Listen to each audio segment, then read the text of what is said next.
الحمد للہ الحمد للہ رب العالمین والصلاة والسلام علی سید المرسلین وخاتم النبیین اما بعد فاعوذ باللہ من الشیطان الرجیم بسم اللہ الرحمن الرحیم وما ارسلناک الا رحمتا للعالمین آمنت باللہ صدق اللہ العظیم وصدق رسولہ النبی الکریم۔ عزیزان برادران اسلامیہ، السلام علیکم ورحمۃ اللہ تعالی وبرکاتہ۔ حضرات، رب ذوالجلال قرآن پاک میں ارشاد فرماتا ہے وما ارسلناک الا رحمتا للعالمین، اور ہے محبوب ہم نے تمہیں نہ بھیجا مگر رحمت تمام جہانوں کے لیے، یعنی اے حبیب ہم نے تمہیں تمام جہانوں کے لیے رحمت بنا کر بھیجا ہے۔ حضرات، کافی وقت ہو گیا کہ ہم نے سیرت النبی صلی اللہ تعالی علیہ وآلہ وسلم کا آگے کا بیان نہیں کیا۔ سن ہجرت کے تیسرے سال تک کا بیان ہم مکمل کر چکے تھے، اور ہجرت کا چوتھا سال کا بیان باقی ہے، اور آگے کے بھی واقعات باقی ہیں۔ تو آج ہم سیرت النبی صلی اللہ تعالی علیہ وآلہ وسلم کا آگے کا بیان ہم کریں گے، اور آپ اسے سنیں، اور جن لوگوں نے پہلے کا بیان نہیں سنا وہ چینل پہ جا کے پلے لسٹ میں جا کے سیرت النبی صلی اللہ تعالی علیہ وآلہ وسلم کے جو پلے لسٹ ہے اس میں جا کے سن سکتے ہیں، اور ملاحظہ کریں کہ کس طرح ہمارے نبی پاک کی زندگی مبارکہ تھی۔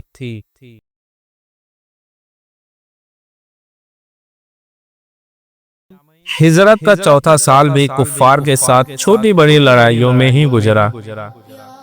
جنگ بدر کی فتح مبین سے مسلمانوں کا رعب تمام قبائل عرب پر بیٹھ گیا تھا، اس لیے تمام قبیلے کچھ دنوں کے لیے خاموش بیٹھ گئے تھے، لیکن جنگ احد میں مسلمانوں کے جانی نقصان کا چرچا ہو جانے سے دوبارہ سے تمام قبائل دفعتاً اسلام اور مسلمانوں کو مٹانے کے لیے کھڑے ہو گئے، اور مجبوراً مسلمانوں کو بھی اپنے دفاع کے لیے لڑائیوں میں حصہ لینا پڑا۔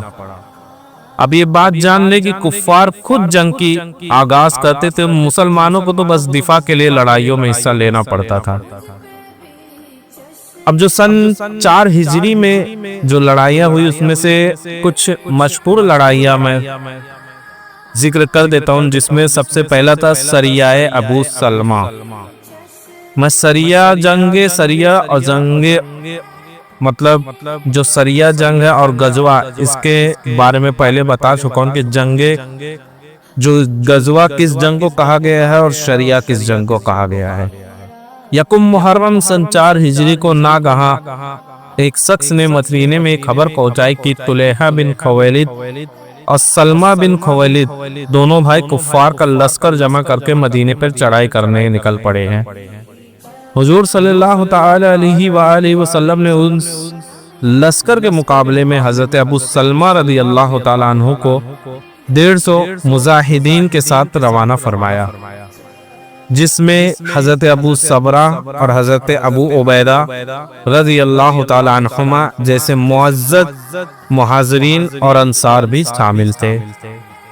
لیکن کفار کو جب پتہ چلا کہ مسلمانوں کا لشکر آ رہا ہے تو وہ لوگ بہت سے اونٹ اور بکریاں چھوڑ کر بھاگ گئے، جن کو مسلمان مجاہدین نے مال غنیمت بنا لیا، اور لڑائی کی کوئی نوبت نہیں آئی، یعنی سریہ ابو سلمہ میں لڑائی کی کوئی نوبت نہیں پیش آئی تھی۔ دوسرا تھا سریہ عبداللہ بن انیس۔ محرم سن 4 ہجری کو اطلاع ملی کہ خالد بن سفیان ہذلی مدینے پر حملہ کرنے کی فوج جمع کر رہا ہے۔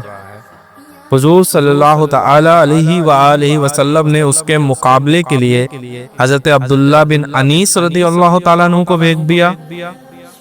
آپ نے موقع پا کر خالد بن سفیان ہزلی کو قتل کر دیا اور اس کا سر کاٹ کر مدینے لائے اور تاجدار دو عالم صلی اللہ تعالی علیہ وآلہ وسلم کے قدموں میں ڈال دیا۔ حضور علیہ الصلوۃ والسلام نے حضرت عبداللہ بن انیس رضی اللہ تعالی عنہ کی بہادری اور جابازی سے خوش ہو کر ان کو اپنا عصا عطا فرمایا اور ارشاد فرمایا کہ تم اسی عصا کو ہاتھ میں لے کر جنت میں چہل قدمی کرو گے۔ انہوں نے عرض کیا کہ یا رسول اللہ صلی اللہ تعالی علیہ وآلہ وسلم، قیامت کے دن یہ مبارک عصا میرے پاس نشانی کے طور پر رہے گا۔ چنانچہ انتقال کے وقت انہوں نے یہ وصیت فرمائی کہ اس عصا کو میرے کفن میں رکھ دیا جائے۔ اب ایک جو جنگ ہوئی تھی وہ حادثہ رضیہ تھا۔ اس کا واقعہ کیا تھا کہ اسپان اور مکے کے درمیان ایک مقام کا نام رضیہ ہے۔ یہاں کی زمین 7 مقدس صحابہ کرام رضی اللہ تعالیٰ عنہ کے خون سے رنگین ہوئی، اس لیے یہ واقعہ سریہ رضیہ کے نام سے مشہور ہے۔ یہ دردناک شنیحہ بھی سن 4 ہجری میں ہی پیش آیا۔ اس کا واقعہ یہ ہے کہ قبیلہ ازل و قراحہ کے چند آدمی بارگاہ رسالت میں آئے اور عرض کیا کہ ہمارے قبیلے والوں نے اسلام قبول کر لیا ہے، آپ چند صحابہ کرام رضی اللہ تعالیٰ عنہم کو وہاں بھیج دیں تاکہ وہ ہماری قوم کو عقائد و اعمال اسلام سکھا دیں۔ ان لوگوں کی درخواست پر حضور نبی رحمت صلی اللہ تعالی علیہ وآلہ وسلم نے 10 منتخب صحابہ رضی اللہ تعالیٰ عنہم کو حضرت عاصم بن ثابت رضی اللہ تعالیٰ عنہ کے ماتحت بھیج دیا۔ جب یہ مقدس قافلہ مقام رضیہ پر پہنچا تو غدار کفار نے بدعہدی کی اور قبیلہ بنو لحیان کے کافروں نے 200 کی تعداد میں جمع ہو کر ان 10 مسلمانوں پر حملہ کر دیا۔ مسلمان اپنے بچاؤ کے لیے ایک اونچے ٹیلے پہ چڑھ گئے۔ کافروں نے تیر بھی چلانا شروع کیا اور مسلمانوں نے ٹیلوں کی بلندی سے سنگباری کی۔ کفار نے سمجھ لیا کہ ہم ہتھیاروں سے ان سے مقابلہ نہیں کر سکتے اور ان مسلمانوں کو ختم بھی نہیں کر سکتے، تو ان لوگوں نے دھوکہ دیا اور کہا کہ اے مسلمانوں، ہم تم لوگوں کو امان دیتے ہیں اور اپنی پناہ میں لیتے ہیں، اس لیے تم لوگ ٹیلے سے اتر جاؤ۔ حضرت عاصم بن ثابت رضی اللہ تعالیٰ عنہ نے فرمایا، میں کسی کافر کی پناہ میں آنا گوارا نہیں کر سکتا۔ یہ کہہ کر خدا سے دعا مانگی کہ یا اللہ، تو اپنے رسول کو ہمارے حال سے مطلع فرما دے۔ پھر وہ جوش جہاد میں بھرے ہوئے ٹیلے سے اترے اور کفار سے دست بدست لڑتے ہوئے اپنے 6 ساتھیوں کے ساتھ شہید ہو گئے۔ چونکہ حضرت عاصم رضی اللہ تعالیٰ عنہ جنگ بدر کے دن بڑے بڑے کفار قریش کو قتل کیا تھا، اس لیے جب کفار مکہ کو حضرت عاصم رضی اللہ تعالیٰ عنہ کی شہادت کا پتہ چلا تو کفار مکہ نے چند آدمیوں کو مقام رضیہ میں بھیجا تاکہ ان کے بدن کا کوئی ایسا حصہ کاٹ کر لائے جس سے شناخت ہو جائے کہ واقعی حضرت عاصم رضی اللہ تعالیٰ عنہ قتل ہو گئے ہیں۔ لیکن جب کفار آپ کی لاش تلاش کرنے کے لیے اس مقام پر پہنچے تو اس شہید کی یہ کرامت دیکھی کہ لاکھوں کی تعداد میں شہد کی مکھیوں نے ان کی لاش کے پاس اس طرح گھیرا ڈالا رکھا تھا جس سے وہاں تک پہنچنا بھی ناممکن ہو گیا تھا، اس لیے کفار مکہ ناکام واپس چلے گئے۔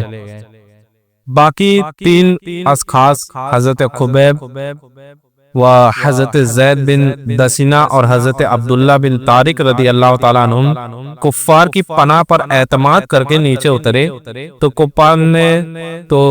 کفار نے پھر بدعہدی کی اور اپنی کمان کی تانتوں سے ان لوگوں کو باندھنا شروع کر دیا۔ یہ منظر دیکھ کر حضرت عبداللہ بن طارق رضی اللہ تعالیٰ عنہ نے فرمایا کہ یہ تم لوگوں کی پہلی بدعہدی ہے اور میرے لیے اپنے ساتھیوں کی طرح شہید ہو جانا بہتر ہے۔ چنانچہ وہ ان کافروں سے لڑتے ہوئے شہید ہو گئے۔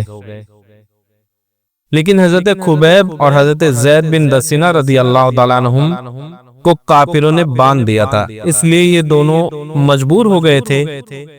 ان دونوں کو کفار نے مکہ میں لے جا کر بیچ ڈالا، اور حضرت خبیب رضی اللہ تعالیٰ عنہ نے جنگ احد میں حارث بن عامر کو قتل کیا تھا، اس لیے اس کے لڑکوں نے ان کو خرید لیا تاکہ ان کو قتل کر کے باپ کے خون کا بدلہ لیا جائے، اور حضرت زید بن دسینہ رضی اللہ تعالیٰ عنہ کو امیہ کے بیٹے صفوان نے قتل کرنے کے ارادے سے خریدا، اور حضرت خبیب رضی اللہ تعالیٰ عنہ کو کافروں نے چند دن قید میں رکھا، پھر حدود حرم کے باہر لے جا کر سولی پر چڑھا کر قتل کر دیا۔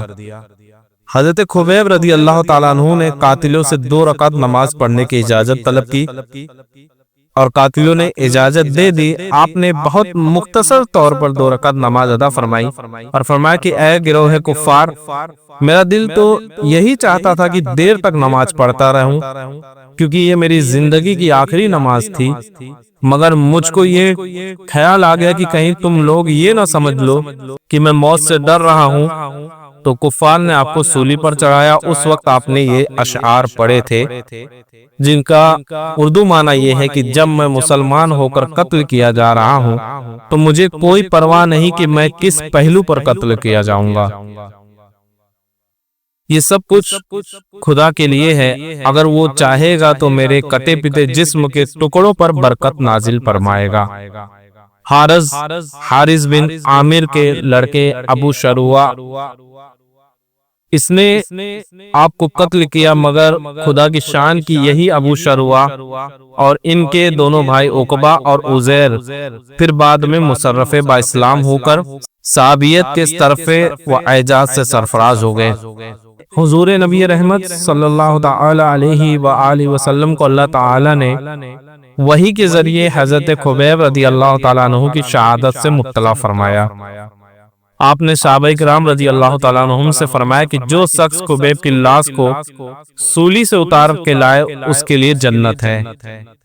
یہ بشارت سن کر حضرت زبیر بن العوام اور حضرت مقداد بن الاسود رضی اللہ تعالیٰ عنہم راتوں کو سفر کرتے اور دن کو چھپتے ہوئے مقام تنعیم میں حضرت خبیب رضی اللہ تعالیٰ عنہم کی سولی کے پاس پہنچے۔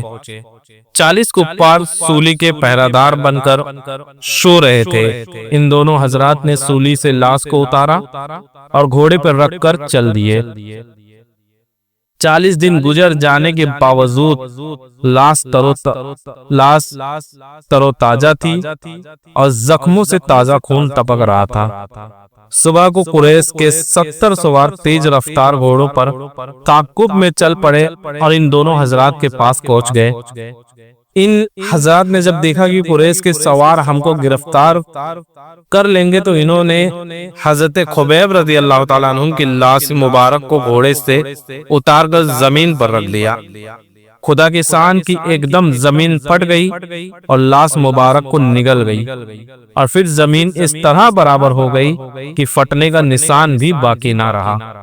یہی وجہ ہے کہ حضرت خبیب رضی اللہ تعالیٰ عنہ کا لقب بلی الارض یعنی جن کو زمین نگل گئی یہ ہو گیا۔ اس کے بعد ان حضرات رضی اللہ تعالیٰ عنہم نے کفار سے کہا کہ ہم 2 شیر ہیں جو اپنے جنگل میں جا رہے ہیں، اگر تم لوگوں سے ہو سکے تو ہمارا رستہ روک کر دیکھو، ورنہ اپنا رستہ لے لو۔ کفار نے ان حضرات کے پاس لاش نہیں دیکھی، اس لیے مکہ واپس چلے گئے۔ جب دونوں صحابہ کرام نے بارگاہ رسالت میں سارا معذرہ عرض کیا تو حضرت جبریل امین علیہ السلام بھی حاضر دربار تھے۔ انہوں نے عرض کیا، یا رسول اللہ صلی اللہ تعالی علیہ وآلہ وسلم، آپ کے ان دونوں یاروں کے اس کارنامے پر ہم فرشتوں کی جماعت کو بھی فخر ہے۔ حضرت زید بن دسینہ رضی اللہ تعالیٰ عنہ کے قتل کا تماشا دیکھنے کے لیے کفار قریش کے کثیر تعداد جمع ہو گئے، جن میں ابو سفیان بھی تھے۔ حضرت ابو سفیان ابھی ایمان نہیں لائے تھے، یعنی ابھی کفر کے حالت میں تھے۔ جب ان کو سولی پر چڑھا کر قاتل نے تلوار ہاتھ میں لی تو ابو سفیان نے کہا کیوں اے زید سچ بتانا اگر اس وقت تمہاری جگہ محمد مصطفیٰ صلی اللہ تعالی علیہ وآلہ وسلم اس طرح قتل کیے جائیں معاذ اللہ تو کیا تم اس کو پسند کرتے ہو؟ یعنی اس کا یہ خیال تھا کہ حضرت زید بن دسنہ بھی پچھتا رہے ہوں گے کہ میں نے یہ کیوں کیا. تو کیا ایمان افروز جواب دیا حضرت زید رضی اللہ تعالیٰ عنہ نے. ابو سفیان اس طعنہ زنی کو سن کر تڑپ کر کہا اور جذبات سے بھری ہوئی آواز میں فرمایا کہ اے ابو سفیان خدا کی قسم میں اپنی جان کو قربان کر دینا عجیز سمجھتا ہوں مگر میرے پیارے رسول صلی اللہ تعالی علیہ وآلہ وسلم کے مقدس پاؤں کے تلوے میں ایک کانٹا بھی چبھ جائے مجھے یہ بھی گوارا نہیں ہو سکتا.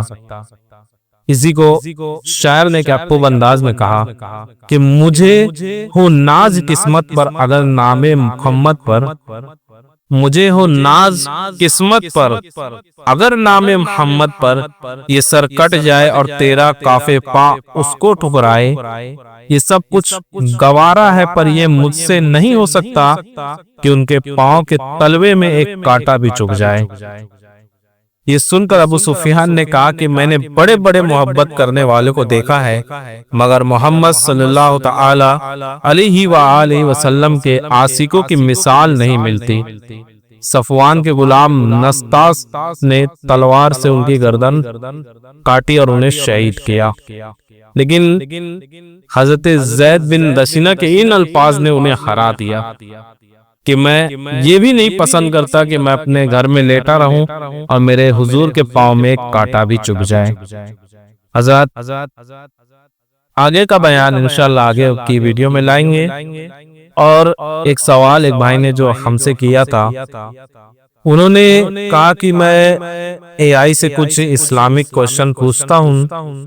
کچھ اے آئی کے انہوں نے نام بھی لیا کہ میں فلاں اے آئی سے کوشچن پوچھتا ہوں تو اس نے مجھے جواب دیا ہے کہ جنگ بدر میں حضور نماز کے باہر بھی سجدہ شکر کرتے تھے اور سجدے میں دعا مانگا کرتے تھے.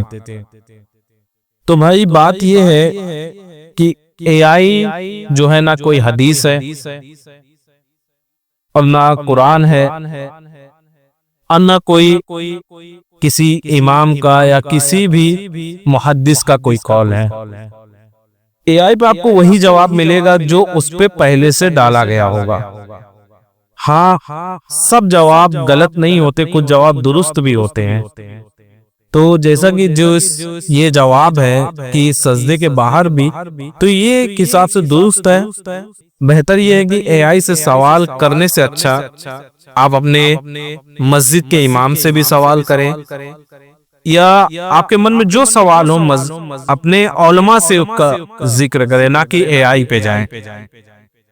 بھلے آرٹیفیشل انٹیلیجنس کتنے بھی آگے ہوں لیکن دین کے معاملات میں عالم ہی ہمارے رہبر ہیں تو عالم سے سوال کریں. یوں اے آئی کے پیچھے اگر ہم سوال کریں گے تو بعض اوقات یہ ہوتا ہے کہ اے آئی کچھ جواب غلط دیتا اگر ہم اس پہ عمل کر گئے تو گنہگار ہو جاتے ہیں. باقی یہ جواب درست ہے کہ ہاں حضور نماز میں بھی دعا مانگا کرتے تھے سجدے میں لیکن نماز کے باہر بھی سجدہ شکر میں دعا مانگتے تھے. تو ان باتوں کا خیال رکھا جائے. ہاں آپ نے اس میں کہا ہے کہ ضروری نہیں کہ اے آئی کا سب سے جواب درست ہو یہ آپ بھی مانتے ہیں تو بہتر یہ ہے کہ آپ علماء سے سوال کریں. آپ کے مسجد کے امام ہوں گے صحیح العقیدہ ان سے پوچھ لیں یا اگر آپ کو نہیں جمتا کہ ان سے پوچھے تو کتابوں کا مطالعہ کریں کہ کتابوں میں کیا ہے. انشاءاللہ آپ رہنمائی پائیں گے. لیکن اے آئی کے پیچھے میرا تو کہنا یہ ہے کہ اے آئی کے پیچھے نہ جائیں کیونکہ اے آئی درست بھی ہے اور بیکار بھی ہے. دین کے معاملے میں تو اے آئی کے پیچھے نہ جائے. دنیاوی فوائد اس سے آپ حاصل کر سکتے لیکن دین کا معاملہ یہ بڑا سینسیٹیو معاملہ ہوتا ہے کہ اگر کچھ غلط چیز کی ہم کسی غلط چیز میں ہم عمل کر لیں تو اس کا خامیازہ ہمیں بھگتنا پڑتا. اور اگر تمہارے بتائے کسی اور نے اس کا استعمال کیا یعنی اس عمل کیا اس پہ تو تم بھی گنہگار ہوگے وہ بھی گنہگار ہوں گے، کیونکہ گناہ کا جو شروعات کرتا ہے اس کو کرنے والے بھی اس گناہ کے گنہگار ہوتے ہیں، اور جو شروعات کرتا ہے وہ بھی اس کا شریک ہوتا ہے۔ تو دین کے معاملے میں اماموں سے پوچھیں، شیخ العقیدہ جو ہوں، اور کتابوں کا مطالعہ کریں، اور مسجد کے امام بھی ہوتے ہیں آپ جن کے پیچھے نماز پڑھتے ہوں گے ان سے بھی پوچھ لیں، اور بھی کئی لوگوں کو آپ دیکھتے ہوں گے سوشل نیٹ ورک میں بھی، ان سے بھی پوچھیں، تو انشاءاللہ آپ کی رہنمائی ہوگی۔ وما علینا الا البلاغ۔ السلام علیکم ورحمۃ اللہ تعالی وبرکاتہ۔